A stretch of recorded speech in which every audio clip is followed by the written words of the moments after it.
এই কাজগুলো করার ফলে কি হলো, জি। সরকার মানে এখন আসলে মানে এই সরকারকে যদি অপশন দেয়া হয় যে তোমাদেরকে নিরাপদ সময় দেওয়া হলো, পিছনের দিকে তাকাবা না, সোজা দৌড়ে আমেরিকা তোমরা যেতে পারবা, কেউ তোমাদেরকে কিছু বলবে না।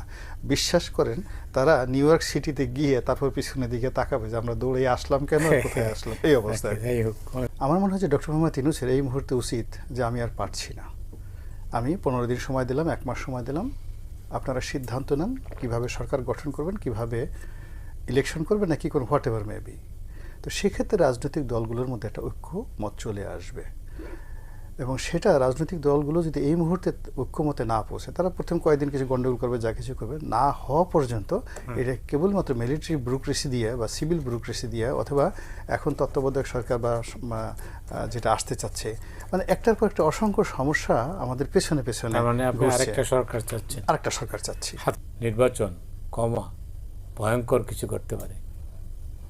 আমি যেহেতু সে সেটা বলেছেন, তার কথা তো আমি অসম্মান করতে পারি না, ভয় আমারও আছে। আমি যেহেতু সরাসরি বেশ কয়েকবার নির্বাচন করেছি মাঠে, এইবার আমার কাছে যেটা ভয় হচ্ছে যে 2024 সনে যেভাবে একটা আমির নির্বাচন হয়েছে, ওটার চেয়ে একটা ভয়ঙ্কর পরিস্থিতি এবার তৈরি হয়ে যাবে। বোঝার চেষ্টা করুন যে ঢাকা শহরের অফিস আদালতে অনেক জায়গাতে জামাত যারা আছে শক্তিশালী, অনেক জায়গাতে বিএনপির লোকজন শক্তিশালী, কিন্তু জেলা শহর, বিভাগীয় শহর, তৃণমূল, উপজেলা পর্যায়ে সারা বাংলাদেশের টেকনাফ থেকে তেঁতুলিয়া বিএনপিময়, বিএনপির বাইরে কোনো কিছু নেই। সেটা টেম্পো স্ট্যান্ড বলেন, সেটা কমিটি বলেন, যা কিছু বলেন, কন্ট্রোল বাই বিএনপি। এখন ওখানে যে বিএনপির মনোনয়ন নিয়ে যাবে,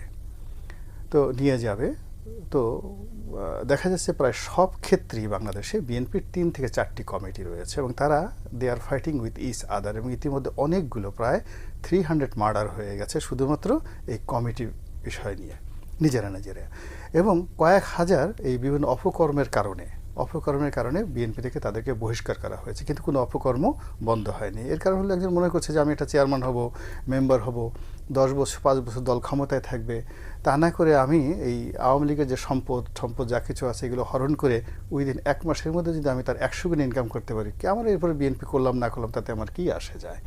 অথবা তারা দেখতেছে যে আওয়ামী লীগের লোকজন যারা বাংলাদেশে ছিল, চোখের সামনে সুন্দরভাবে পালিয়ে গেল, তাদের তো কিছু হলো না, এবং অনেকে তো ঢাকা এয়ারপোর্ট দিয়ে ঘুষ দিয়ে 1 কোটি পালিয়ে গেল না ম্যানেজ করলো, মানে ম্যানেজ করেছে, পালিয়ে গেছে, যেভাবে তারা সুন্দরভাবে গেছে, মানে যারা ধরা পড়েছে তারা আগের থেকে ধরা ছিল, কিন্তু এমনি আলটিমেটলি যাদের একটু ইন্টেলিজেন্ট তারা কিন্তু সবাই চমৎকারভাবে, এবং আওয়ামী লীগের যারা পাওয়ার বেঞ্চমার্ক, আপনি দেখেন তো শেখ পরিবারে একজন লোক ধরা পড়েছে, তারপর শেষে যারা এই ঢাকা শহর সারা বাংলাদেশে পাওয়ার, আপনি এই যে ইসমাইল হোসেন সম্রাট, জাহাঙ্গীর, গাজীপুরের মেয়র জাহাঙ্গীর, শামীম ওসমান, তাপস থেকে শুরু করে যারা ইয়াংদের মধ্যে টোটাল পাওয়ারটা ধারণ করতে আওয়ামী লীগের, এই যে ছাত্রলীগের প্রথম 100 জন শক্তিশালী নেতা, তার কি কেউ ধরা পড়েছে? সব এখন কলকাতাতে চলে গেছে। এখন এই যে উনি যেটা বললেন আগে, আশরাফ সাহেব যেটা বললেন যে ওই যে ওখানে বসে তো তারা বসে নাই, তারা তো ওখানে বসে এমন কিছু করার চেষ্টা করছে যেন বাংলাদেশের আওয়ামী লীগের যারা প্রতিপক্ষ তারা শান্তিতে থাকতে না পারে, এবং এই সময়টা তাদের জন্য সবচেয়ে একটা প্লেয়িং ফিল্ড হবে নির্বাচনের ওই সময়টাতে। যখন বিএনপির একজন প্রার্থী গেল, তার এগেনস্টে 2 জন বিদ্রোহী প্রার্থী হলো, 1 জন ডামি প্রার্থী হলো, এরপরে স্বতন্ত্র প্রার্থী হলো, এবং ওখানে মূল প্লেয়ার হবে আওয়ামী লীগ অথবা ওখানে প্রশাসনের যারা লোকজন, এবং এটা নিয়ে তফসিল ঘোষণা করার উইদিন 7 দিনের মধ্যে, উইদিন 7 ডেজের মধ্যে আপনি দেখবেন যে ঢাকা থেকে অনেক প্রার্থী নমিনেশন পেপার নিয়ে সদরঘাট পার হতে পারবে না, অনেক প্রার্থী মাওয়া ঘাট পার হতে পারবে না, মাওয়া পদ্মা নদীর মধ্যে অনেকে ফেলে দেওয়া হবে, অনেকে গিয়ে দেখবেন যে একেবারে পদ্মা নদীর মধ্যে পদ্মা ব্রিজের উপরে থামিয়ে গাড়ি সব ফেলে দেওয়া হয়েছে, এবং দ্যাট উইল হ্যাপেন। এবং সবচেয়ে এটাই কি ভয়ঙ্কর? হ্যাঁ, অবশ্যই এটাই ভয়ঙ্কর, এবং এটাই বাস্তব। আপনি একই ঘটনা তো 2024 সনে ঘটেছে, আপনি গিয়ে দেখেন একে আজাদ সাহেব, জিজ্ঞেস করে দেখেন তো তার জীবনটা কেয়ামত হয়ে গিয়েছিল ওই নিউজ 24-এর মালিক, যেটা ওই মানে ফরিদপুরে দাঁড়িয়েছিলেন, তার জীবনটা হয়ে গেছিলো, এবং যারা ওই সময়টাতে যা হয়েছে 24-এ, তার সাথে 100 গুণ ভয়ঙ্কর অবস্থা সামনে আসছে। কিন্তু 24 আর এবারের মধ্যে ডিফারেন্স ছিল যে 24-এর অ্যাডমিনিস্ট্রেশনটা 100% শেখ হাসিনার নিয়ন্ত্রণে ছিল, এখন সেটা নেই। কাজেই নির্বাচনের পথে যে আপনি যাবেন, যাওয়ার আগে আপনি তো শিডিউলটা একটু ঘোষণা করে দেখেন না, কি একটা পরিবেশ পরিস্থিতি তৈরি হয়ে যায়। সেই জায়গাটাতে আমরা বিশ্বাস আনতে পারছি না, আস্থা আনতে পারছি না, এবং এটা আমাদের হতাশা নয় বা আমাদের নির্বুদ্ধিতা নয়। আমরা যেমন একটা নির্বাচন হয়, আপনি কি দেখুন যে একটা আমাদের দেশে একটা রাজনৈতিক দল, ধরেন বিএনপি ক্ষমতা আসলো, তো প্রধানমন্ত্রী হবেন কে? তারেক রহমান সাহেব, বিএনপির কথা মতো। রাষ্ট্রপতি হবেন কে? আমরা এখনও জানি না। আচ্ছা, স্বরাষ্ট্রমন্ত্রী কে হবেন? লুৎফুজ্জামান বাবর না মির্জা আব্বাস? আপনি 60 জন মন্ত্রী বের করেন তো বিএনপির লোক থেকে, আপনি কি করে আশা করবেন যে এই 60 জন লোক এই বর্তমান এই সমস্যাটা সমাধান তারা করে ফেলবেন ক্ষমতা পাওয়ার সাথে সাথে, যারা এই দলটাকে 15 বছর ঠিকমতো করতে পারেননি, আর গত 1 বছরে তারা এই দলের কোনো নিয়ন্ত্রণই রাখতে পারেননি। ফলে কি হচ্ছে, মানুষকে আপনি যত বড় বড় কথা বলেন, ইংরেজিতে অনেক কথা বলতেছেন, শুদ্ধ পরিশুদ্ধ ভাষায় কথা বলছেন, প্রমিত বাংলায় কথা বলছেন, নানা রকম দফা দিচ্ছেন, কিন্তু পাবলিক বলে যে ওরকম দফা না, আমার তো প্র্যাকটিক্যালি আগে আমি গুলিস্তান এবং বাইতুল মোকাররমের সামনে একটা দোকান বসানোর জন্য 100 টাকা আমাকে চাঁদা দিতে হতো, এখন তারা বলতেছে আমাকে 500 টাকা চাঁদা দিতে হয়।